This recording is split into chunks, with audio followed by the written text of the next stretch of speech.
Remember to subscribe to our YouTube channel at NDN TV Nigeria.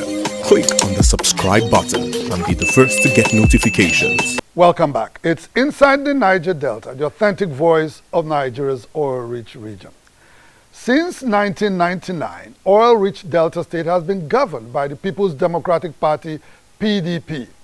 The group within the PDP that has tenaciously held on to power is known in several political circles as the James Ibori political structure. This structure, which has successfully produced the last 3 governors of Delta State, is about to face its first major challenge.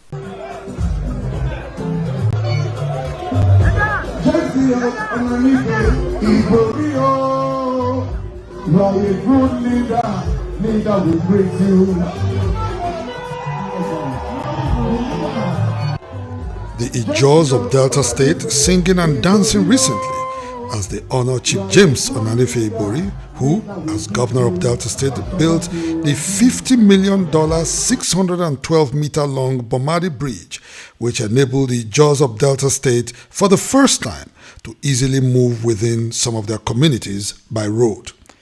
Just like the Ijos, other Deltans are quite appreciative of their former governor, Chief James Ibori, who governed Delta State from 1999 to 2007. This is in spite of the fact that Chief Ibori was convicted by a UK court for embezzling and laundering funds allegedly belonging to Delta State.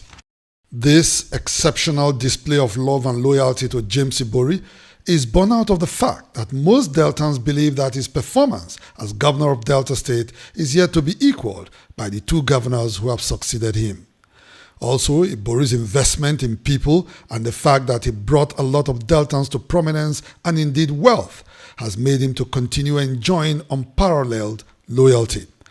His political structure is made up of men and women who can be described as political heavyweights, some of whom Ibori brought into politics and in some cases personally mentored, include the last 2 governors of Delta State, Dr. Emmanuel Uduaghan and Senator Ifeanyi Okowa. Chief Ibori's political structure has survived this long because his first cousin, Dr. Emmanuel Uduaghan, who governed Delta State from 2007 to 2015, never really saw any reason to create a different political structure for himself. Governor Ifeanyi Okowa, who succeeded Dr. Uduaghan, had to also keep the Ibori structure alive, as he had to rely on it from time to time as a lifeline whenever he faced political challenges. However, with 2 years left in his second tenure and desirous of establishing his own political structure that will enable him continue to command some political influence in the state and indeed decide who governs the state after him, Senator Okowa seems to have drawn the battle line. A battle that may put him in direct confrontation with his former boss, James Ibori. Okowa's strategic positioning began earlier in the year during the local government council elections, where he was severally accused by PDP bigwigs of imposing candidates for the chairmanship position in the local government councils. Only last week, in a politically savvy move, Okowa fired his entire cabinet, including his chief of staff and secretary to the state government, both known loyalists of Chief James Ibori. We have 2 years to go. Obviously, there has been a lot of distraction among some members of ESCO. But the fact is, in the last 2 years, we need to be able to be sure that we reduce the level of distraction in governance. Though he claimed it was to avoid distractions, he inadvertently also revealed that there was division in his cabinet. If we do not take that action, I may have an ESCO that stays permanently divided in the next 2 years, and that will not enable me to achieve my vision. So I thought that there was a need to rework the ESCO. This division, according to Comrade Amechi Ogbona, Secretary to Warri Consultative Forum, is about loyalty. All the commissioners have interest, all the special assistants have interest. They still pay their homage to their former boss, which is the former governor of the state, James Ibori.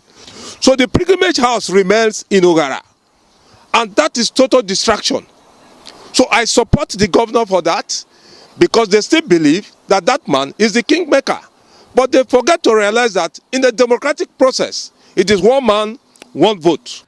For legal practitioner Frank Tietie, the action by Governor Okowa is about stamping his authority as the man in charge in the state. It is clear that Okowa wants to use this opportunity, which he has actually done by the dissolution of the State Executive Council, to send a clear message that he intends to build a new political structure that will be loyal to him. The man doesn't want to lose relevance when he leaves the seat as governor tomorrow. Okowa and Ibori has been on common page. I don't subscribe to that idea that some people are loyal to Ibori and some to Okowa. I think they are flowing together. If Okowa decides to flush out a set of people in the cabinet, or to remove the cabinet as it is because he wants to rejig the system. I believe that, and I want to go with his claim that he wants to avoid distraction. Before now, Governor Okowa was known to be a firm believer in the principle of zoning for the governorship seat in the state. However, at a media chat last week in Asaba, the Delta State capital, Okowa became evasive when he was asked about zoning, preferring instead to talk about what is fair. There has been no formal meeting in which a gentleman's agreement was reached. As of today, it's about what is fair, what is equitable. PDP stalwart and professor of political science Sam Oyoware, who agrees that there was no written agreement on zoning in the state, however said there was a clear-cut understanding. Even if a constitution or a written agreement had not been entered into, if there was one, you would have signed it before anyway. But that is not the case. There's a basic understanding that the governorship of this state should go around senatorially. We did not, I say it with fairness, boldly, we did not start rotation of zoning on ethnic grounds. According to sources inside Governor Okowa's political circle, his inability to be firm on the issue of zoning the governorship to the Urobos of Delta Central Senatorial District is because Governor Okowa allegedly had a pact with the Ijors of Delta South, who came to his rescue in 2015 when his victory at the PDP primaries was threatened by the Urobos of Delta Central. In fact, when he was asked pointedly at the media chat who he was going to hand over to between the Ijors and the Urobos, he activated his evasive mood, using God as an alibi. Some people say I want to hand over to an Ijor man, some say I want to hand over to an Urobo. It's only God Almighty that knows who will be governor after me. I cannot pretend to be God, for I'm not. I don't know who God is going to bring. I don't have an intention of playing the role of God. According to the zoning principle, the Urobos of Delta Central are supposed to get the governorship of Delta State on a platter of gold. Any deviation from that position will obviously pit Governor Okowa against Chief Ibori, who vehemently supported Delta South and Delta North with the zoning principle and cannot now be reasonably expected to abandon his own people of Delta Central. As Governor Okowa gets set to reconstitute the State Executive Council, it is very likely that those who will be appointed will have to meet certain criteria. First, they must be completely loyal to Okowa and his vision, and secondly, they must be ready to work for whoever Okowa endorses for governorship of Delta in 2023. As Okowa himself has confirmed, the politics of Delta governorship begins in June 2021, and he will be engaging in the process with a team that is 100% loyal to him.